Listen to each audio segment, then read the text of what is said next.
In the 1800s, new reforms and movements appeared all across the United States. Some dealt with abolition or the ridding of slavery, and others dealt with women's rights. One of the most important and influential movements of the 19th century was the education reform, which aimed to create a successful public school institution. The Second Great Awakening sparked an increase in the need for education for all citizens. Laborers increasingly demanded education for their children. Because of the education reform, education could be offered to not just the upper class, but to all classes. Literacy rates began to increase, which started the creation of colleges and more schooling institutions. Reformers believed that public education would create a more productive, hardworking population and give more people the ability to read, write, and become informed citizens. Other organizations that were related to the education reform were the women's rights movement and the abolition movement. The women's rights movement worked with the education reform to gain legal opportunities for women and young girls to have a better education. Feminists and education reformers struggled for higher education equal with that of men. Oberlin College in Ohio was the first college to allow women to publicly accept their graduation diplomas, as well as the first college to hire women professors and pay them equally with men. The education reform was also related to the abolition movement because the education reform gained some rights for African Americans. In the 1800s, education for black slaves was forbidden, but the education movement made it so that they could receive schooling. One of the main goals of the education movement was to improve education. Before the reform, most students were taught by their parents out of the Bible, and black citizens were forbidden to learn to read and write in the South. Out of the entire population of the United States, only males could be educated, as women and children learning was frowned upon. The leaders of the education reform wanted to be able to provide education to anyone and everyone, including women, children, and African Americans. Most reformers argued that to have a stable government, the population was needed to be well educated and well informed. The influential reformers of this movement were Noah Webster, William H. McGuffey, Horace Mann, Mary Lyon, and Emma Willard. Emma Willard was a leader in women's education. She opened Troy Female Seminary in September of 1821, which was the first school for girls, offering them an education equal to and perhaps better than that received by young men. Another main character for the education reform was Mary Lyon.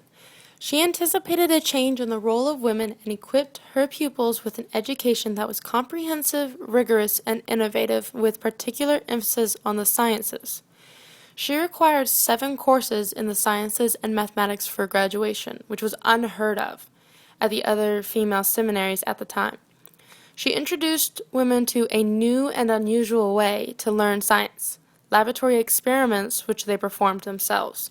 She organized field trips on which students collected rocks, plants, and specimens for lab work, and inspected geological formations and recently discovered dinosaur tracks.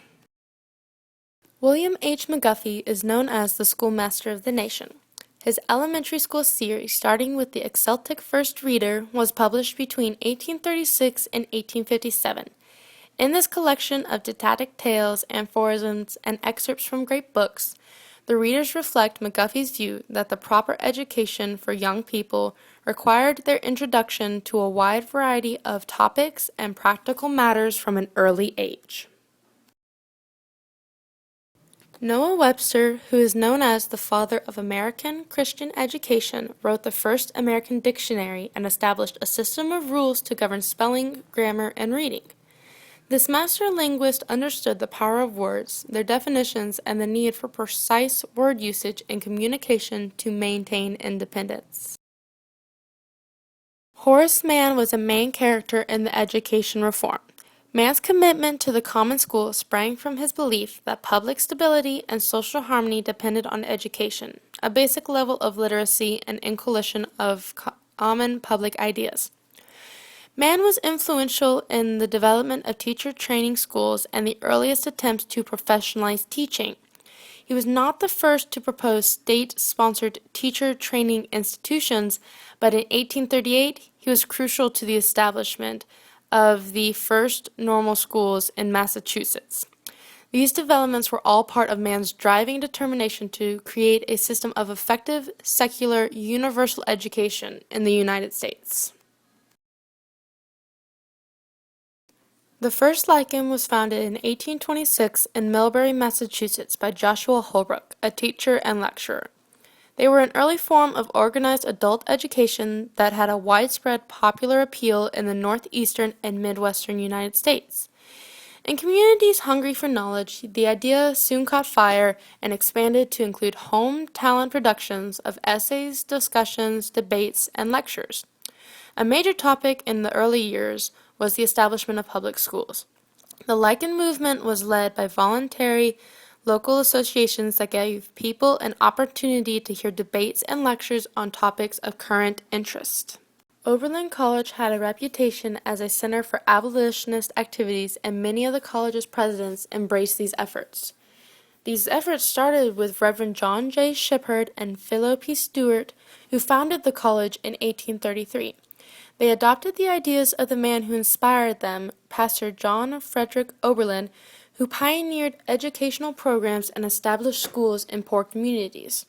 So, in 1837, the college admitted its first group of women and black slaves, a very controversial subject at the time. The education reform had a major impact on society. With increasing the education standards, there also came a stronger workforce and a society that was better off as a whole.